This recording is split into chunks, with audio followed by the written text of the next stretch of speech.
Oui. Et maintenant, ce combat de jardiniers marseillais contre un projet de rocade. Les jardins partagés de Mazargues, qui existent depuis plus de 100 ans, risquent en effet de disparaître. La voie rapide doit permettre de lutter contre les bouchons, véritable fléau à Marseille. Et pour les défenseurs de l'environnement, c'est un poumon vert qu'il faut protéger. Marianne Buisson et Fabienne Blévy. C'est un combat inégal. D'un côté, une poignée de jardiniers, de l'autre, des millions de voitures. Bienvenue dans la ville, la plus embouteillée de France. Difficile à croire, mais nous sommes bien en plein cœur de Marseille. 140 jardiniers se partagent ce petit coin de paradis. C'est mon havre de paix d'abord. C'est un peu mon gagne-pain parce que j'arrive à nourrir ma famille avec. J'y ai mes amis. C'est en grande partie ma vie. Elles sont belles, les tomates. Et les courgettes, qu'est-ce que c'est? Le jardin de Mazargues, c'est un poumon vert au milieu du béton. 4 hectares de potager, bientôt coupés en deux par une rocade, et 40 000 voitures par jour. Là, ce sont les tomates. Toujours des plantations maison. Un cauchemar pour ce retraité qui cultive ses tomates avec amour. Le boulevard va passer juste au pied.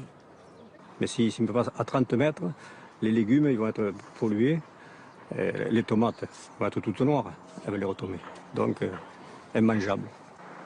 Rendre la circulation plus fluide, un vrai casse-tête dans la seconde ville de France. Si je suis à la bonne hauteur ou pas. Pour les élus, c'est indispensable. Il faut une rocade pour désengorger la ville. La ville bouge, la ville change, on construit et on ne peut pas rester sur les chemins de traverse de nos aïeux. Donc malgré toute l'affection que j'ai pour nos jardiniers et pour leur jardin et pour les produits qu'ils y cultivent, eh bien il va falloir que nous trouvions un arrangement. À côté des voitures, on promet des pistes cyclables et des voies pour les bus. Pas de quoi convaincre l'apicultrice de Mazargues. C'est un refuge pour les abeilles, mais pas seulement. Ici, c'est une oasis. Une oasis, en plein désert, on la protège. Mais dans une grande ville qui est polluée, on protège aussi. Hein. Moi, à mon avis, il faut se défendre bec et ongles. Et tous les jardiniers, il faut qu'on fasse bloc.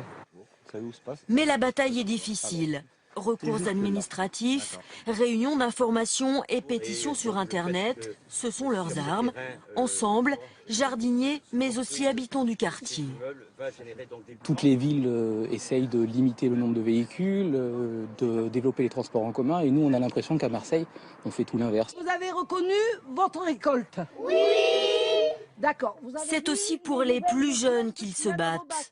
À Mazargues, les écoliers du quartier apprennent le vrai goût des choses. Vous savez que la betterave, c'est un légume racine. Mais pour combien de temps? Les travaux devraient démarrer fin 2016.